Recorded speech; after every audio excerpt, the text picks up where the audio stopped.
I'm so glad that you came here to talk about ways to help your students make connections to choices that you've already been making in your classroom.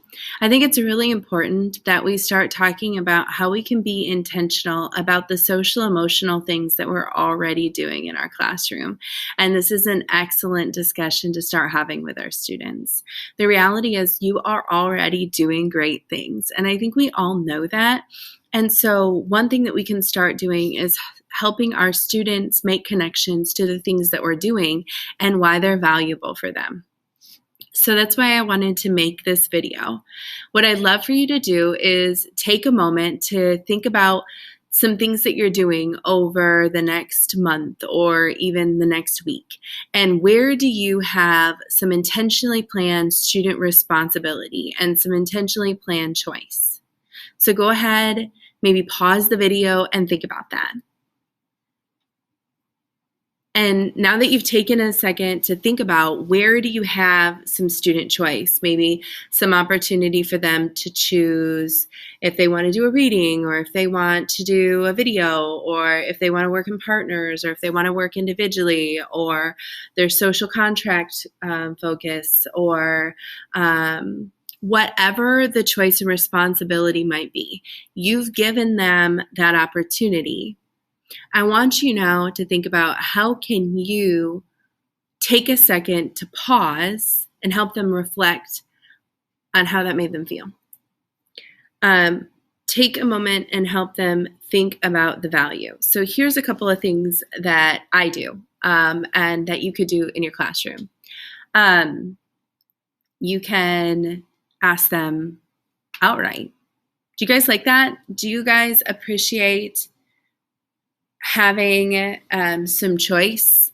What did you guys like about the way that we structured the choice today? What kinds of things would you like? What would you like to see differently?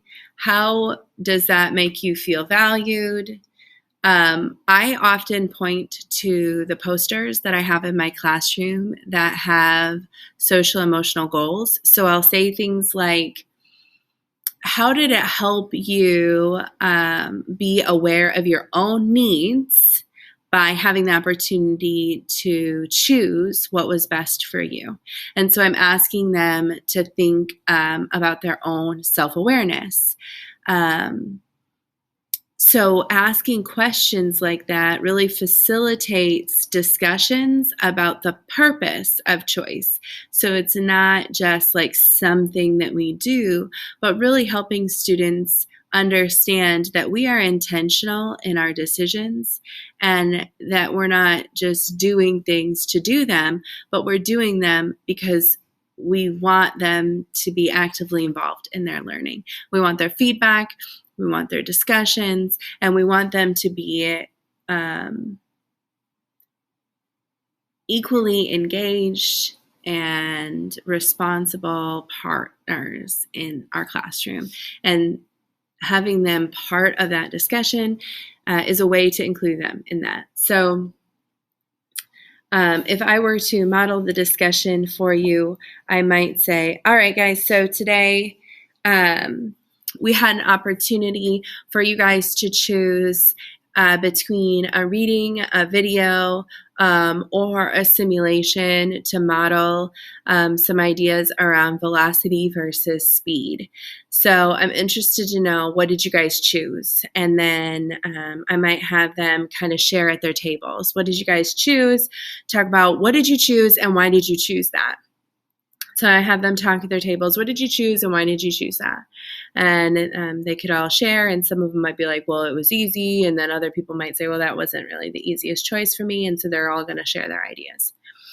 And then I'll have them share whole group. Okay, what did you choose and why did you choose that? And then I might point out, oh, that's interesting. So you guys all didn't choose the same thing. And yet several of you I heard say that you chose it because it's easiest. So why do you guys think that that I gave you the choice? Or why do you think it was valuable for you guys to have the opportunity to choose instead of just all being inside all of it or all choosing to do all of it, and see what they have to say and see what their feedback is, and have that discussion.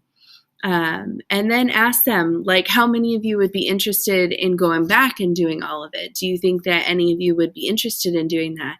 And then encourage them. If you would like to do that, you can, of course, go back and choose to do that. The resources are available to you.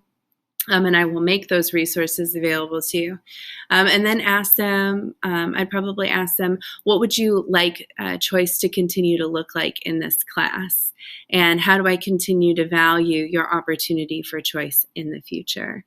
And so we're just continuing to have that dialogue about, how do I value you? Isn't it interesting that we all have different preferences or different ways that we gravitate towards what's easy for us, so that we can value each other and get different learning from each other. So hopefully this helps. I would love to hear how you are going to take a moment, step back, and kind of have this discussion with students about choice opportunities that you have in your classroom. I think they're really valuable conversations, and it's pretty cool to hear what students think. So have a good day. Thanks.